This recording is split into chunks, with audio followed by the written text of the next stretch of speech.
Assalamualaikum warahmatullahi wabarakatuh.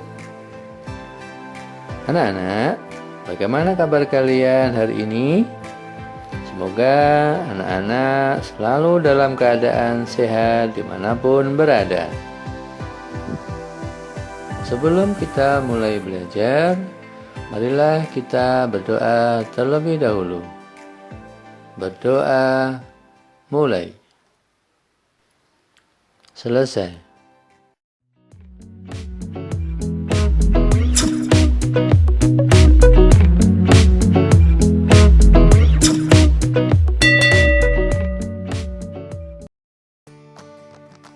Anak-anak, kali ini kita akan belajar tema 8, daerah tempat tinggalku, subtema 2, keunikan daerah tempat tinggalku, pembelajaran 3.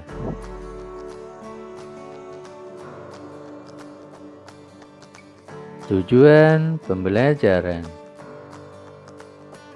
Tujuan pembelajaran kali ini adalah 1.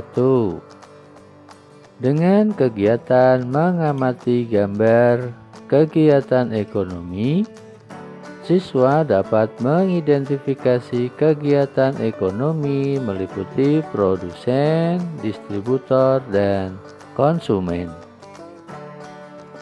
2.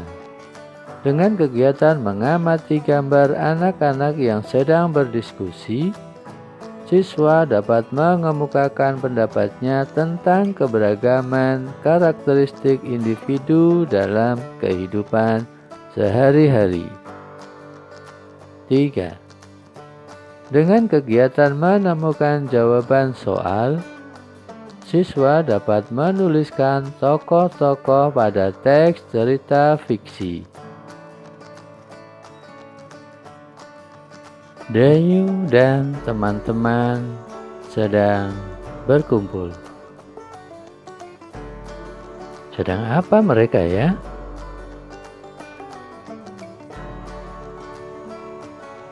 Hari itu, Dayu dan teman-teman berdiskusi mengenai berbagai pekerjaan sesuai lingkungan tempat tinggalnya. Mereka juga berdiskusi mengenai pekerjaan yang berkaitan dengan kegiatan ekonomi. Dayu bercerita bahwa dia dan ayahnya pernah berbincang dengan seorang bapak yang pekerjaannya menjadi badut. Bapak itu bernama Pak Andi. Pak Andi bekerja di sebuah mall dari pukul 15.00 waktu Indonesia Barat sampai pukul 21.00 waktu Indonesia Barat.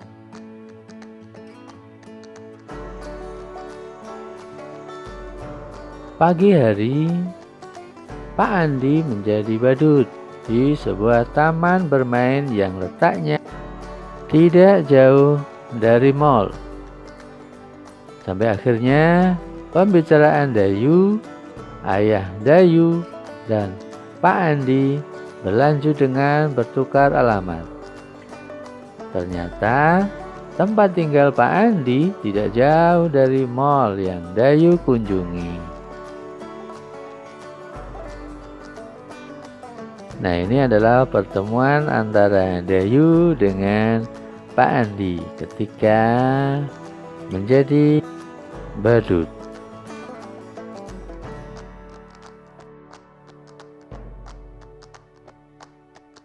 Pekerjaan sebagai badut banyak kita jumpai di kota. Iya, menjadi badut merupakan salah satu pekerjaan jasa. Apa contoh pekerjaan lain yang saling berkaitan dalam suatu kegiatan ekonomi ya? Ayo, kita mencari tahu. Ya, anak-anak, coba anak-anak perhatikan gambar berikut ini. Apa ya itu kira-kira? Ya, betul. Produksi buku ya, produksi buku atau membuat buku. Diperhatikan.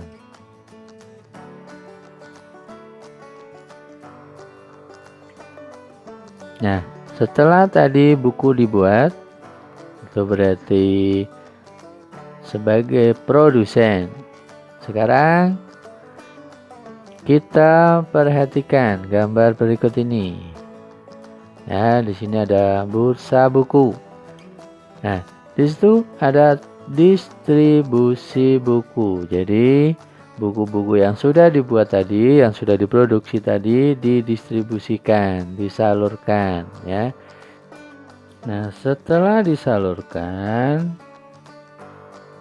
gilirannya adalah konsumsi buku, ya.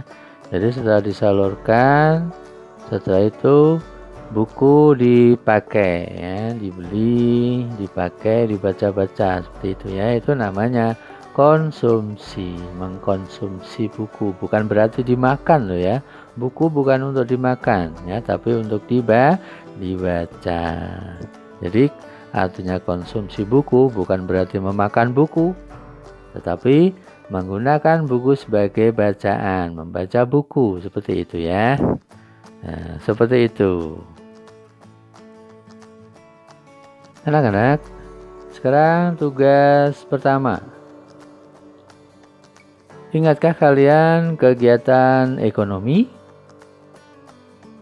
Ya, kegiatan ekonomi terdiri atas produksi, distribusi, dan konsumsi. Sekarang jawablah pertanyaan-pertanyaan berikut. 1. Apakah yang dimaksud produksi dan produsen? 2. Apakah yang dimaksud distribusi dan distributor? Yang ketiga, apakah yang dimaksud dengan konsumsi dan konsumen? Ya, itu kalian cari tahu, ya. Apa itu produksi, apa itu produsen, apa itu distribusi, apa itu distributor, konsumsi, dan konsumen. Silakan cari tahu, ya. Setelah itu kalian tulis hasilnya di buku tugas kalian.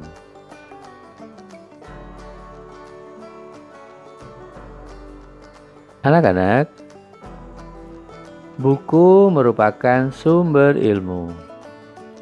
Sebagai pelajar, tentu kamu sangat membutuhkan buku untuk membuka cakrawala. Berbicara mengenai pelajar, tahukah kamu kota yang mendapat julukan kota pelajar? Ada yang tahu?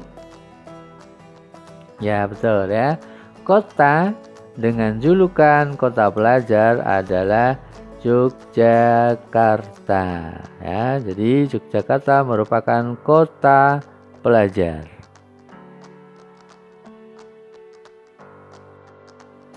Coba kalian perhatikan. Ini ada kampus UGM Yogyakarta.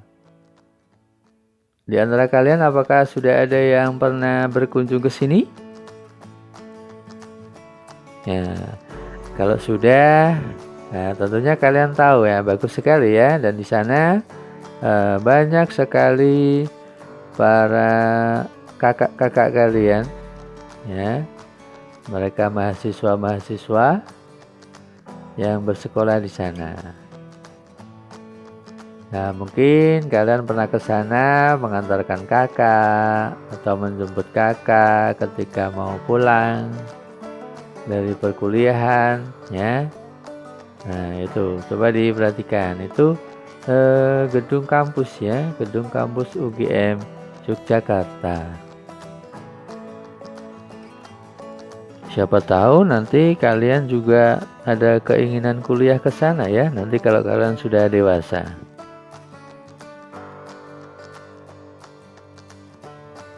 Kota Yogyakarta memiliki banyak keunikan. Pada pembelajaran 2, kamu sudah mengetahui keunikan Yogyakarta. Di antaranya dilihat dari tempat wisata, transportasi, dan adat istiadat berupa upacara adat. Tidak hanya itu, Kota Yogyakarta juga memiliki keunikan di bidang pendidikan. Banyak sekali sekolah dari tingkat dasar hingga perguruan tinggi di kota Yogyakarta. Oleh karena itu, banyak orang dari daerah lain bahkan dari mancanegara datang ke Yogyakarta untuk belajar. Tahukah kamu perguruan tinggi di Yogyakarta yang sangat terkenal? Nah, perguruan tinggi itu adalah Universitas Gadjah Mada yang disingkat UGM. Nah, selain UGM, masih banyak lagi perguruan tinggi di Yogyakarta, seperti Universitas Negeri Yogyakarta, Universitas Ahmad Dahlan, dan Universitas Muhammadiyah Yogyakarta. Karena banyaknya perguruan tinggi di Yogyakarta, banyak orang yang bekerja sebagai dosen atau guru.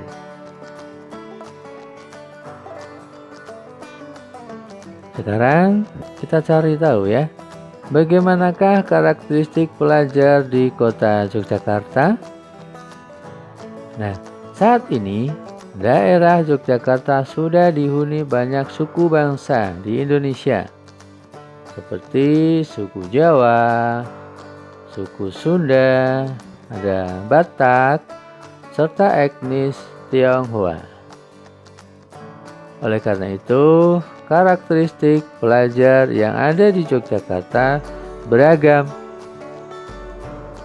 Di sekolah, setiap pelajar harus bisa menghormati keragaman karakteristik, di antaranya mau berteman dengan anak dari daerah lain tanpa memandang agama maupun sukunya.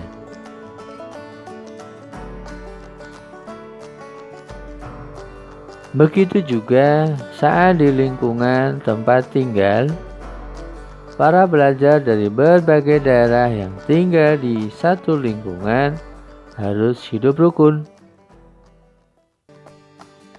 Manusia harus hidup rukun di tengah-tengah perbedaan. Perbedaan adalah karunia Tuhan. Perbedaan merupakan sarana untuk saling mengenal.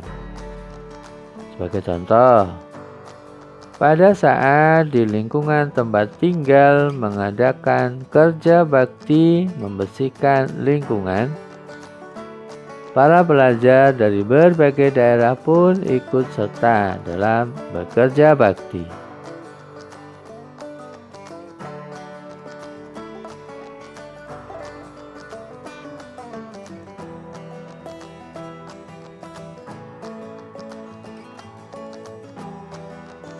Sekarang, ayo kita mengamati. Amatilah gambar berikut ini. Ini ada 4 anak ya, ada 4 anak yang sedang duduk bersama. Nah, kira-kira berapa itu ya? Nah, itu adalah anak-anak yang sedang berdiskusi, ya, sedang berdiskusi. Nah, anak-anak, sekarang tugas kedua. Kamu di sekolah mempunyai banyak teman dengan keragamannya. Ada teman dengan ciri fisik berbeda-beda. Ada teman berbeda agama.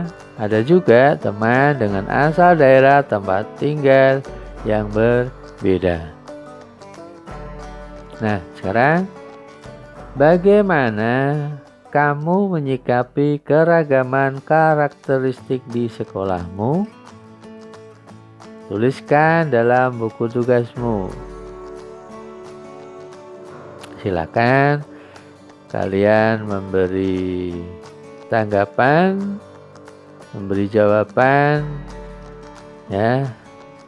Bagaimana kamu menyikapi keragaman karakteristik di sekolahmu?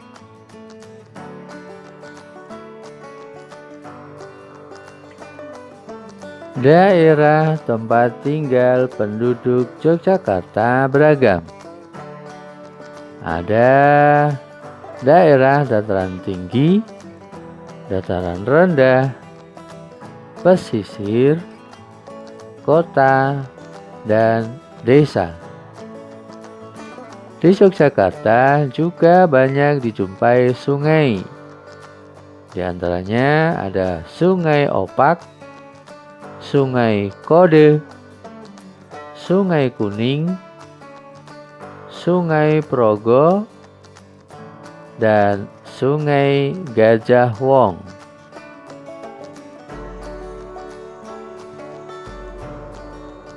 Penduduk Yogyakarta sering menyebut sungai dengan sebutan kali. Ya, kali. Kali Gajah Wong adalah sebuah kali yang terletak di tengah-tengah kota kecamatan Kota Gede. Panjang kali ini tidak lebih dari 20 km. Pada salah satu sungai di Yogyakarta yang memiliki cerita legenda abad ke-17. Kali ini merupakan kali yang kecil. Masyarakat di daerah tersebut menyebutnya dengan kalen. Jadi kali itu, kali yang kecil itu disebut dengan kalen. Nah, di desa-desa namanya juga kalen ya. Kalen itu kali kecil. Dan kebetulan airnya pun hanya gemericik, mengalir sedikit sekali. Jadi tidak banyak ya, cuman sedikit airnya yang mengalir.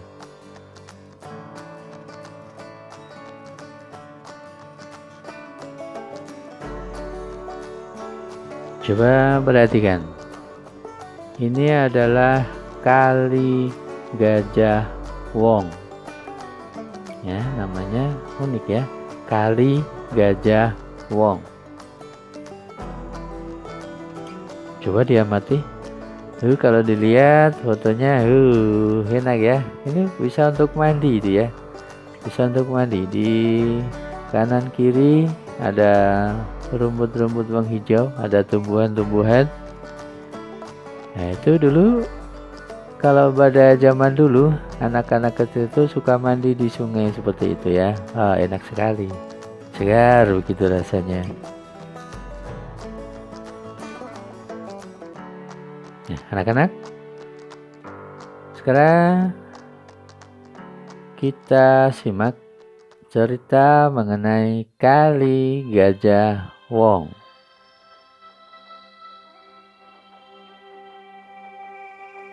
Kali Gajah Wong. Hari itu, Ki Sapawira bersiul riang. Seperti biasa, ia akan memandikan gajah milik junjungannya, Sultan Agung, Raja Kerajaan Mataram. Dengan hati-hati, Ki Sapawira menuntun gajah yang dinamakan Kiai Dwi Pangga itu.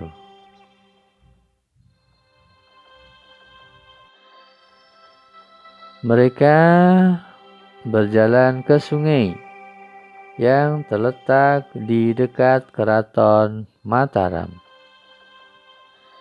Mulailah ia memandikan gajah yang berasal dari negeri Siam itu. Nah, sekarang kau sudah bersih. Rambutmu sudah mengkilap. Sekarang ayo kembali ke kandangmu. Kata Ki Sapawira kepada Kiai Dwi Pangga. Ki Sapawira memang memperlakukan Kiai Dwi Pangga seperti anaknya sendiri. Tak heran Kiai Dwi Pangga amat patuh padanya.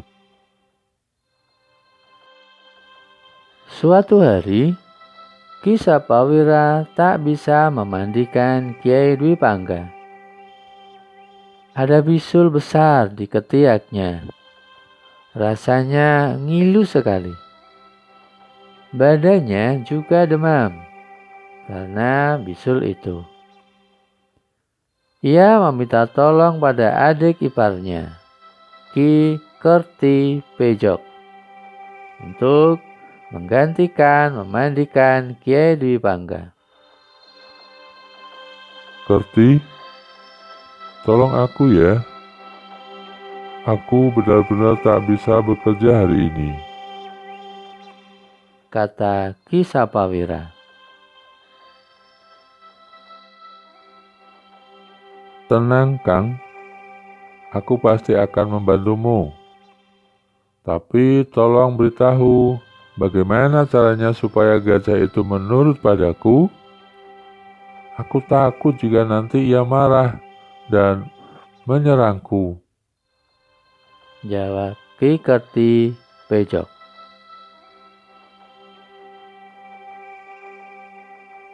Biasanya, kalau ia mulai gelisah, pantatnya aku tepuk-tepuk. Lalu aku tarik ekornya. Nanti ia akan kembali tenang dan berendam sendiri di sungai. Kau tinggal memandikannya. Jelas Ki Sapawira. Ki Kerti Pejok mengangguk-angguk tanda mengerti. Ia lalu berangkat ke sungai untuk memandikan Kiai Dwi Pangga. Sepanjang perjalanan, Ki Kerti Pejok mengajak Kiai Dwi Pangga mengobrol. Ia juga membawa buah-buahan sebagai bekal dalam perjalanan. Gajah gendut, kau mau makan kelapa? Tanyanya sambil melemparkan sebutir kelapa pada Kiai Dwi Pangga. Kiai Dwi Pangga menangkap kelapa itu dengan belalainya. Dengan mudah ia memecah kelapa itu dan memakannya.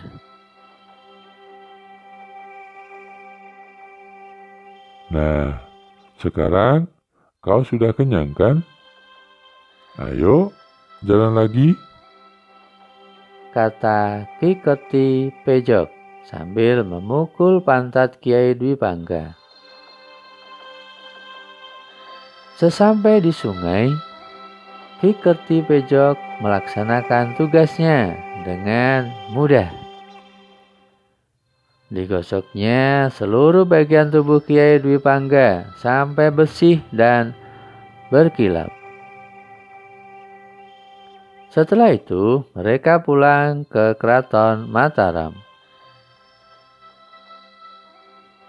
Kang, hari ini aku sudah melaksanakan tugasku dengan baik.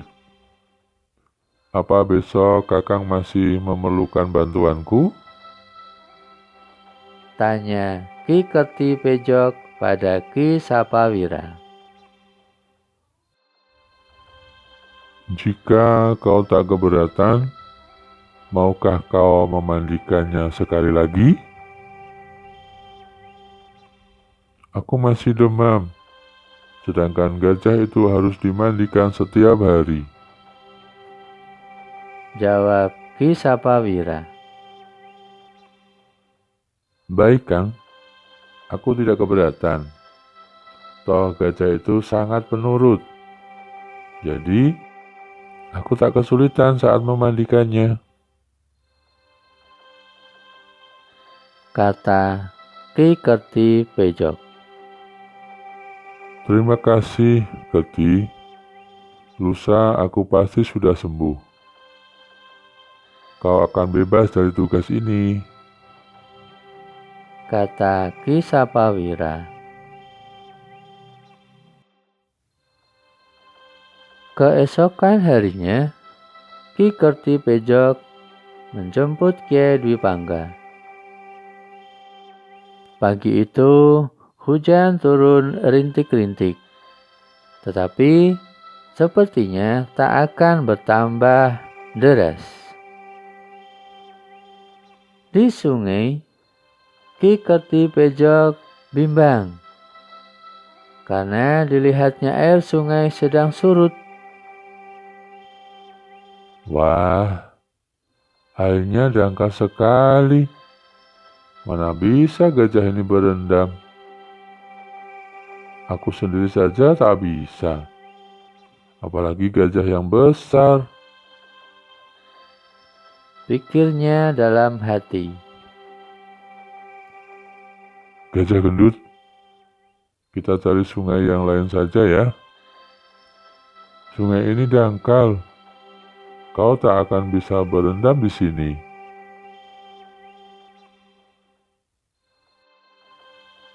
Ki Kertipejok menuntun Kyai Dwi Pangga ke hilir sungai. Di situ air tampak tinggi dan aliran juga cukup deras. Nah, di sini sepertinya lebih asyik. Ayo, sana masuk. Berendamlah. Aku akan menggosok punggungmu dengan daun kelapa ini. Kata Ki Kertipejok sambil memukul pantat Kyai Dwi Pangga. Sambil memandikan Kyai Dwi Pangga, Ki Kertipejok berpikir dalam hati.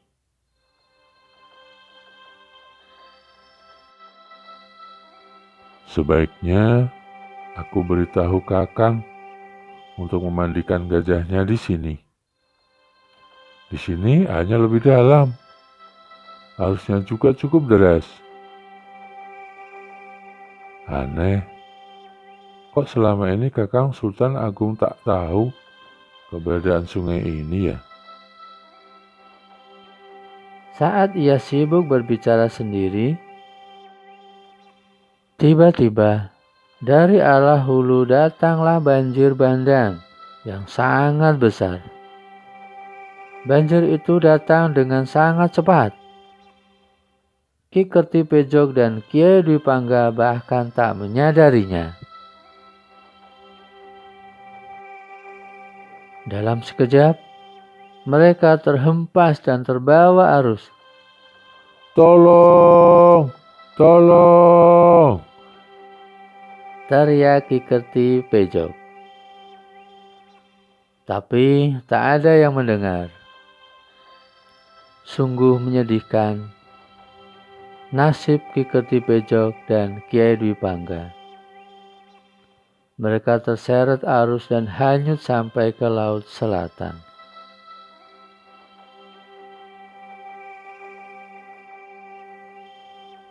Sungguh sangat disayangkan. Mereka binasa dalam keganasan banjir bandang itu. Ki Kertipejok tak tahu bahwa selama ini Sultan Agung memang melarang para abdinya memandikan gajah di hilir sungai. Karena ia tahu bahaya bisa datang sewaktu-waktu di sana. Ki Sapawira berduka. Ia sangat sedih karena kehilangan adik ipar dan gajah kesayangannya. Untuk mengenang kejadian itu, Sultan Agung menamakan sungai itu Kali Gajah Wong.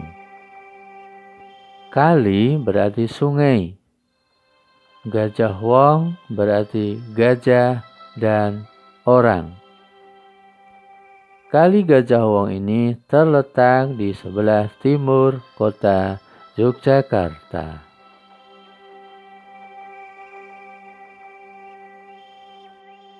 Nah, itulah tadi cerita Sungai Gajah Wong.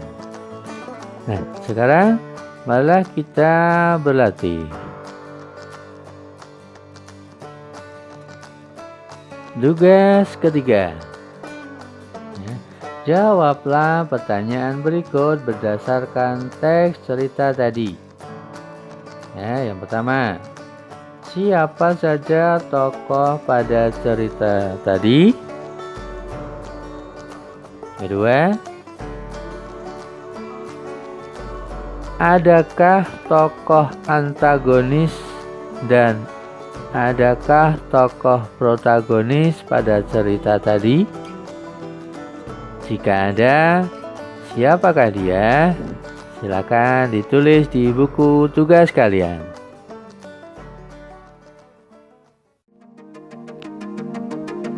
Petikan materi.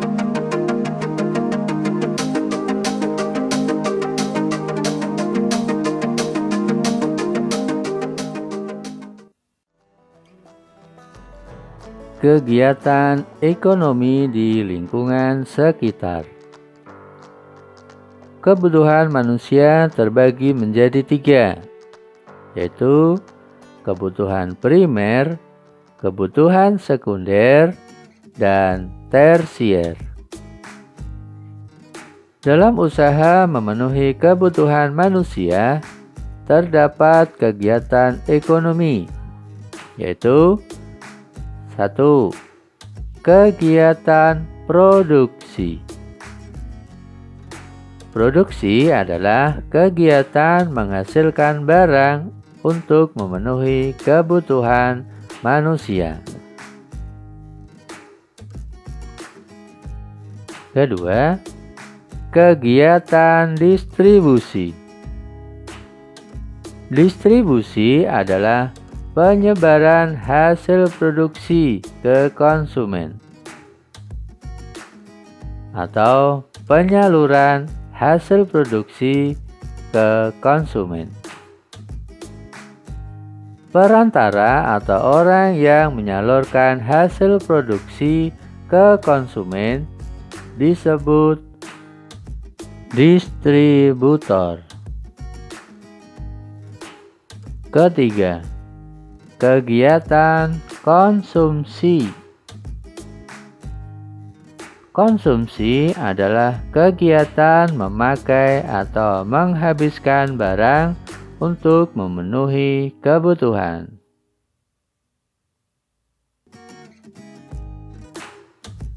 Keragaman karakteristik individu di lingkungan sekolah. Sikap yang benar seorang pelajar dalam menghormati keberagaman karakteristik di sekolah diantaranya adalah berteman dengan anak dari daerah lain tanpa memandang agama atau sukunya. Tidak mengejek teman yang memiliki agama berbeda dengan kita.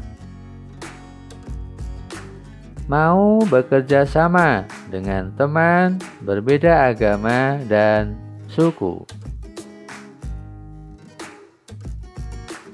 Selanjutnya, membantu orang yang terkena musibah walaupun mereka memiliki agama dan suku berbeda. Dan mampu bertoleransi dengan teman-teman yang berbeda agama. Manfaat keragaman karakteristik di sekolah. Di antaranya adalah pertama, siswa diajarkan bersosialisasi. Selanjutnya, di sekolah, pelajar dituntut untuk berbicara dan bekerja sama dengan teman-temannya. Selanjutnya, dapat mengetahui suku, budaya, dan agama lain.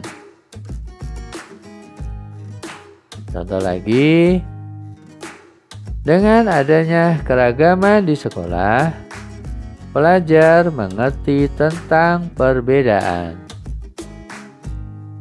Selanjutnya, siswa mudah memahami perbedaan. Dan setiap pelajar bisa belajar menghargai pendapat dan perbedaan. Sekarang kita lanjutkan cara mengidentifikasi tokoh pada cerita fiksi. Pertama, tokoh dalam cerita dapat ditemukan dengan membaca cerita secara keseluruhan. Kedua, catat tokoh yang tercantum dalam cerita. Yang ketiga, sertakan sifat tokoh dalam cerita.